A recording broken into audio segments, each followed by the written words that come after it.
মুসলমান ইসলাম থেকে বের হয়ে যাবে, সেটা হলো আল্লাহর সাথে কাউকে শরীক করা, অংশীদার করা, সমকক্ষ করা। আল্লাহ সর্বময় ক্ষমতার অধিকারী, সব কিছুর একচ্ছত্র মালিক। কেউ যদি মনে করে যে আল্লাহর বাহিরে অন্য কারো আল্লাহর অনুরূপ কোনো ক্ষমতা আছে, সক্ষমতা আছে, শক্তি আছে, তাহলে সে ওই ব্যক্তিকে, ওই জিনিসকে আল্লাহর সাথে শরীক করলো, অংশীদার করলো, সমকক্ষ করলো, তখন সে ইসলাম থেকে বের হয়ে যাবে।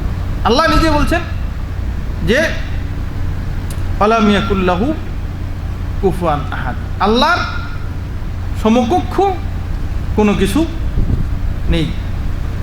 আল্লাহ অতুলনীয়, তার সাথে কারো কোনো কিছুর তুলনা নেই, তার সমকক্ষ কোনো কিছু নেই। তিনি সবার ঊর্ধ্বে, তিনি অতুলনীয়, মহান। তাহলে কাউকে যদি আপনি তার সমকক্ষ মনে করেন এবং তার যেটা হক, সেই হকটা যদি আপনি ওই সমকক্ষ যাকে আপনি নির্ধারণ করলেন তার কাছে গিয়ে চান বা তাকে দেন, তাহলে তখন আপনি আল্লাহর সাথে তাকে অংশীদার করলেন, শরীক করলেন, সমকক্ষ করলেন, তখন আপনি ইসলাম থেকে